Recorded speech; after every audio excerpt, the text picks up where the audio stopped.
ओलीवाल कृष्ण भगवान की।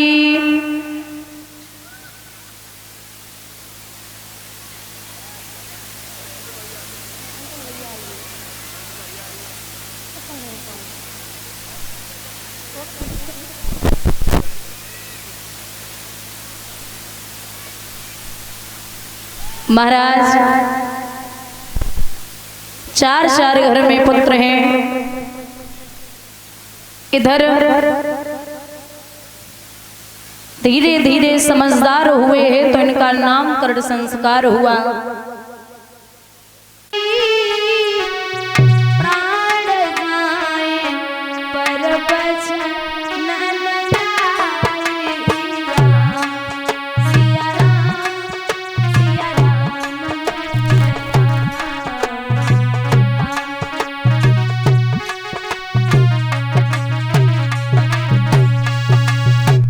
और ये हमारे परम श्रद्धेय, परम सम्माननीय, परम आदरणीय माननीय अंशुल यादव जी, जिला पंचायत अध्यक्ष इटावा से, तो आप लोगों के बीच में है। उनका जोरदार स्वागत तालियां बजा करके प्रेम से। और आप लोगों के बीच में जो पधारे हैं मनोबल बढ़ाया आकर के भगवान से कामना करती हूँ, हे गोविंद ऐसे बड़ों का आशीर्वाद हमेशा हम जैसे लोगों पर बना रहे और भगवान का आशीर्वाद इन लोगों पर बना रहे। सभा में आकर के मनोबल बढ़ाया है, भगवान पूर्ण सहयोग इनका करते है। धरती दूं या स्वयं चलूं, सब तेस नेस निश्चर कर दूं, पर राम लखन के देने में आप ही कहें क्या उत्तर दूं। महाराज बड़ी मुश्किल से बेटा पाए, अगर आप ले गए और काऊ राक्षस ने हमारे बेटा को मार दियो ना तो गजब है जावेगो। विश्वामित्र बोले, ओरे राजा क्या तू पागल है?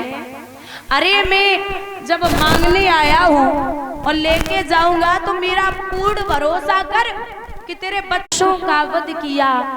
और इधर जनकपुरी में मैया सीता ने बाल्या अवस्था में शिव का रखा हुआ धनुष उठा लिया।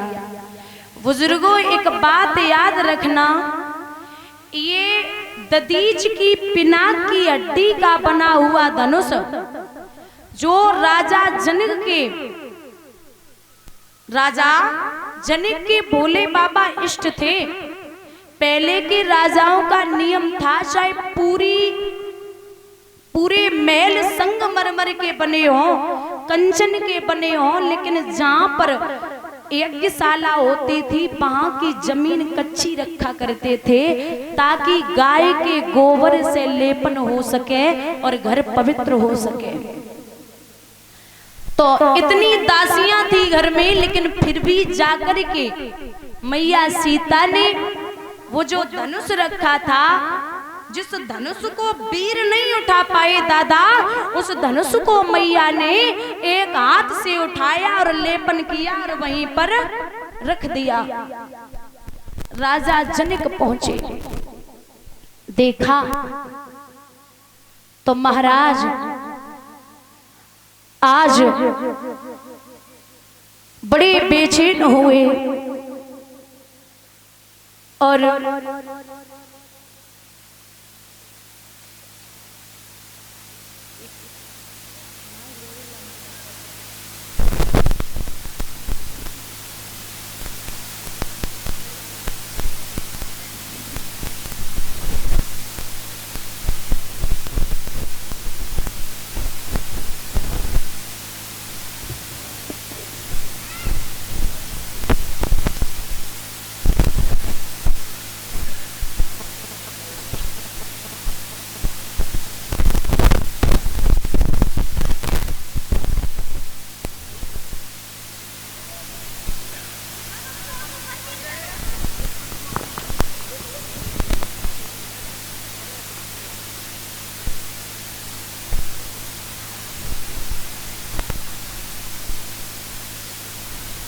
आइए एक छोटा सा भजन बोलेंगे तब तक। मोहे ब्रज की धूल बना दे लाडली श्री राधे,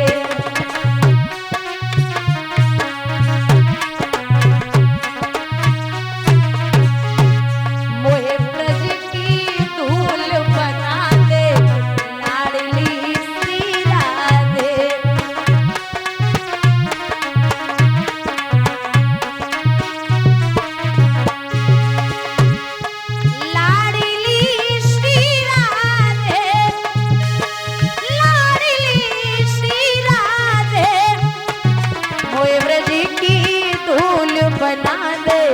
लाडली श्री राधे। कार्यक्रम में यहाँ उपस्थित इस गांव के आसपास के क्षेत्र के सभी सम्मानित मेरे आदरणीय बुजुर्गों, माताएं, बहनें हमारे साथ आए, बहुत बहुत सम्मानित आदरणीय सुरेंद्र बाबूजी, हमारे भरतना के चेयरमैन आदरणीय हाकिम सिंह जी, भरतना के पूर्व ब्लॉक प्रमुख भोला सिंह जी, समाजवादी पार्टी के इटावा के नेता ललित दुबे जी, आपके प्रधान राजकुमार जी, दीपक जी से लेके यहाँ उपस्थित सभी सम्मानित हमारे साथियों, भागवत का कार्यक्रम चल रहा है।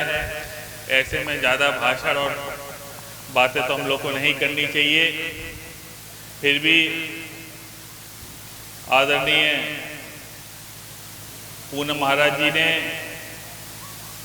निवेदन किया, मैं सिर्फ इतना ही चाहूँगा, जो कि जिस परिवार ने इस कार्यक्रम का आयोजन किया है, जो भी इनकी मनोकामना हो पूरी हो, हम सबके ऊपर भगवान का आशीर्वाद प्रदान रहे और यहाँ उपस्थित जितने लोग हैं सबकी मनोकामना पूरी हो और हमारे बीच में आपसी प्रेम भाईचारा बढ़े, समाज में हम लोग एकजुट होकर एक ऐसा संदेश दें जिससे कि हमारे देश के प्रदेश की प्रगति हो। यही उम्मीद, यही निवेदन के साथ मैं चाहूँगा कि हमारे सभी क्षेत्र के ऊपर भगवान की कृपा की वर्षा हो। यही निवेदन है, यही अनुरोध है। आप सभी का बहुत बहुत धन्यवाद, सभी का बहुत बहुत आभार जो आप लोगों ने अपने बीच बुलाकर जो इतना सम्मान दिया है। आपके क्षेत्र में हमेशा यही सम्मान मिलता आया है, यही प्यार आप लोग के बीच मिलता आया। मैं इसलिए आपका हृदय से बहुत बहुत सभी लोगों का, प्रत्येक नागरिक का बहुत बहुत आभारी, बहुत बहुत धन्यवाद, बहुत बहुत आभार। बोलिए शंकर भगवान की, बोलिए बाल कृष्ण भगवान की। रई को जानकी ब्याई जाएगी, अब जो इस धनुष को तोड़ देगा वो मेरी बेटी सीता के साथ में नाता जोड़ लेगा। यहाँ बुजुर्ग बैठे हैं। महाराज, आपने एक बात सुनी होगी कि जो चिट्ठी, जो पत्र था वो हर जगह गया सीता के स्वयंवर के लिए, हर जगह चिट्ठी गई, लेकिन चिट्ठी अवधपुरी में नहीं गई। ऐसा है ना, सब जगह चिट्ठी गई परीक्षित, लेकिन अवधपुरी में चिट्ठी नहीं भेजी। इसका क्या कारण था? तो संत कहते हैं कि एक बार राजा जनक के यहां पर एक बड़े महान संत आए, तो उन्होंने अपना कमंडल रखा और बैठ गए ध्यान करके। अब जब ध्यान करके बैठे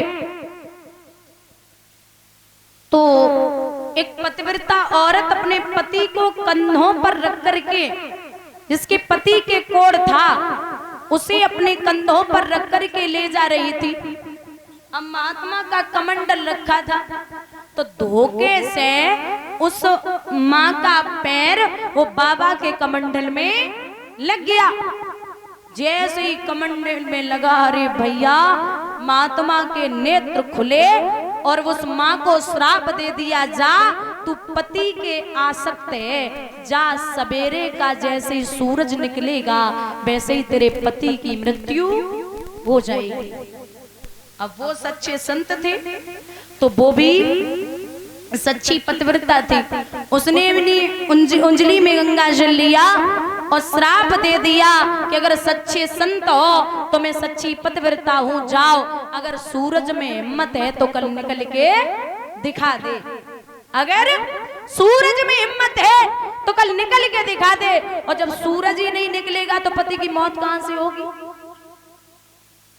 1 दिन 2 दिन 4 दिन 10 दिन है गए, महाराज जनकपुरी में सूरज नहीं निकला। बड़े बड़े महान संत ऋषि विद्वान सब आए, सबने कहा महाराज क्या करें, सूरज कैसे निकलेगा? तो बड़े अच्छे संत थे, उन्होंने कहा कि अगर कोई पतिव्रता औरत कच्चे धागे से कच्चा घड़ा बांध करके कुएं से पानी निकाले और इसके पति के ऊपर डाल दे तो पति की मृत्यु नहीं होगी और सूरज भी निकल आएगा। अब भाई चारों जगह पत्र गए, एक चिट्ठी अवधपुरी में पहुंची और मैया कौशल्या ने वह चिट्ठी पढ़ी तो राजा दशरथ से आज्ञा मांगी, नाथ मैं जाना चाहती हूँ, उसके पति की मृत्यु हो जाएगी, मैं जाकर के वो काम करके और चली आऊंगी। राजा दशरथ बोले हाँ जाओ। तो भैया एक मेहतरानी खड़ी खड़ी सुन रही थी, उसने रानी से जवाब दिया कि हे देवी, जिस राज्य के मेहतर इतने पतिव्रत धर्म वाले हों तो वहां रानियों को जाने की जरूरत नहीं है, आप मुझे आज्ञा दीजिए मैं जाती हूं। अब मना करने वाली तो कोई बात ही नहीं थी, जो कौशल्या मना कर दे। तो मेहतरानी ने साड़ी बांधी और साड़ी बांध करके जैसे ही जनकपुरी में पहुंची है परीक्षित, कच्चे धागे से कच्चा घड़ा बांध करके कुएं से पानी निकाला और उसके पति के ऊपर डाल दिया तो पति की मृत्यु नहीं हुई और सूरज निकल आया। अरे राजा जनक बोले कि जब अवधपुरी के मेहतर इतना बड़ा काम कर सकते हैं तो धनुष तोड़ना कोई उनके लिए बड़ी बात नहीं है। और काऊ मेहतर ने धनुष तोड़ दो ना तो सीता तो अरे मजबूरी है, फिर तो देनी पड़ेगी। तो इसीलिए महाराज अवधपुरी में चिट्ठी नहीं गई, हर जगह चिट्ठी गई। एक चिट्ठी विश्वामित्र के यहां पहुंची तो विश्वामित्र ने जब उस चिट्ठी को पढ़ा बोले चलो स्वयंवर देखने के लिए चलते हैं। बुजुर्गों कहते हैं कि स्वयंवर उसे कहते हैं जो लड़की अपने पति को स्वयं चुने, स्वयंवर। अब आज के जमाने में पहले जयमाला पढ़ती थी, जैसे अर्जुन ने मीन मारी तब जयमाला पड़ी, राम ने धनुष तोड़ो तब जयमाला पड़ी। लेकिन आज के जमाने में लड़का रूठ जात अगर जयमाला ना डरवाई तो हम ब्याह नहीं करें। एक दत्ता बड़े मजाकी रहे, बोले देखो लला अब न मीन है न धनुष है, तुम जो गाड़ी को पहिया डरो जो टोद दो तुम्हें जयमाला। अरे कोई मेहनत को काम करो तब तो जयमाला डरवे में वो अच्छी लगे। यहाँ हमारे बुजुर्ग बैठे हैं, इनसे पूछा जाए कि पहले शादियां होती थी तो 5-5 साल बाद विदाई होती थी ना। और आज के जमाने में कहूँ बहू चौथे दिन घरे न पहुंचो तो लला जेरो खाई भरी जे आरी ना यारी न फांसी लगाए ले रहे। पहले बराती जाती थी भैया और बराती रुकती थी कम से कम 1 महीने, फिर 10 दिन 15 दिन। राम की बारात 1.5-2 महीने रुकी थी और अब चलो 2 दिन रुकना शुरू हो गई, फिर 1 दिन वो भी छोड़ो, फिर कितना बचा? एक रात। और पता है बारात वाले की इतनी व्यवस्था बची है, खड़े खड़े खा लो, निकल ले बैठने की व्यवस्था ना, इतना ही सम्मान है बारात वाले को।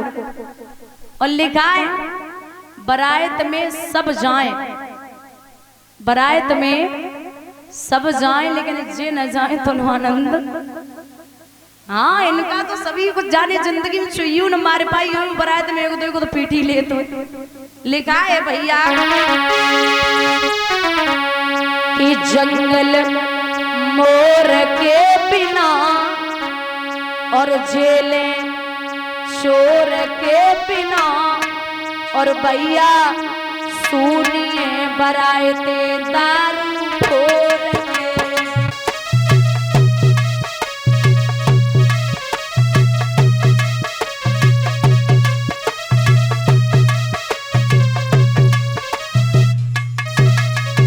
और अरे न्याय कोट बिन चुनर गोट बिन दूल्हा कोट बिना, न्याय कोट बिन चुनर कोट बिन दूल्हा कोट बिना।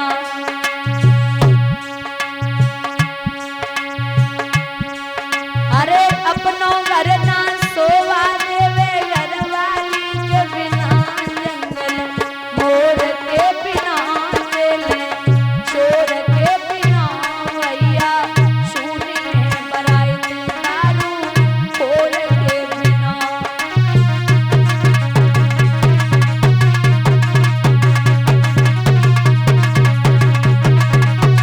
और लगुन नाई बिन भोग साई बिन ससुराल सारी, लगुन नाई बिन भोग साई